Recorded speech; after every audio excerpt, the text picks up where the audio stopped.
सोचो एक सुपरस्टार जिसने अंडरटेकर को चैलेंज किया, स्टोन कोल्ड को हराया, वर्ल्ड चैंपियनशिप जीती और 25 साल तक WWE का हिस्सा रहा, फिर भी WWE ने उसे कंपनी का फेस क्यों नहीं बनाया। मैं बात कर रहा हूँ केन की। 1997 में केन ने डेब्यूट किया और आते ही हेल इन अ सेल में अंडरटेकर के सामने खड़ा हो जाता है और उस टाइम पूरी WWE यूनिवर्स लिटरली केन ने हिला के रख दी।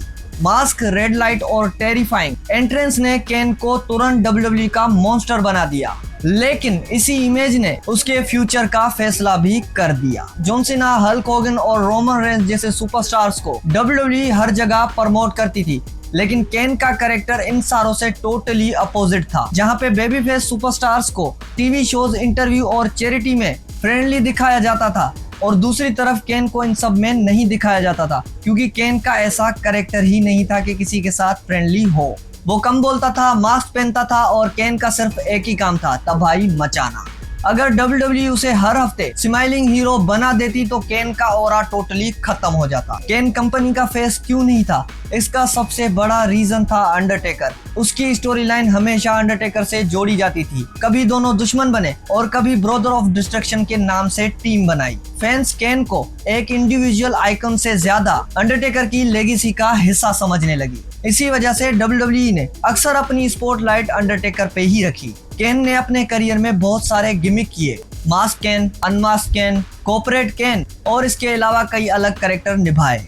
कभी हीरो बने, कभी विलन, और ये उसकी लगातार चेंजिंग केन को रोक रही थी कंपनी का फेस बनने के लिए। ये कहना बिल्कुल ही गलत होगा कि WWE ने केन को पुश नहीं दिया। हालांकि WWE ने केन को अच्छा पुश भी दिया था। उन्होंने मल्टीपल टाइम वर्ल्ड चैंपियनशिप जीती, इंटरकॉन्टिनेंटल चैंपियनशिप जीती, tag team championship, money in the bank, सब कुछ जीता था केन ने। लेकिन केन की अक्सर चैंपियनशिप रेंज छोटी रहती थी और कंपनी का लॉन्ग टर्म फोकस किसी और पर चला जाता था। चाहे WWE ने केन को परमानेंट कंपनी का फेस ना बनाया हो, लेकिन फैंस ने हमेशा केन को रिस्पेक्ट दिखाई और केन का मॉन्स्टर कैरेक्टर हर जनरेशन में फेवरेट बन गया।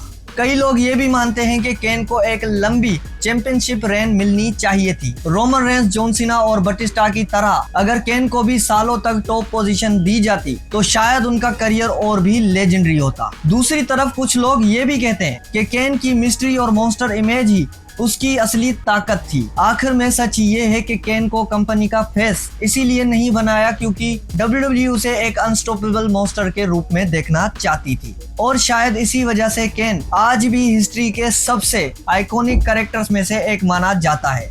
लेकिन एक सवाल आज भी जिंदा है, अगर केन को 5 सालों तक WWE का टॉप गाय बनाया जाता तो क्या केन रोमन रेंस और जॉन सीना से भी बड़ा नाम बना पाता? ये चीज मुझे कमेंट करके जरूर बताना।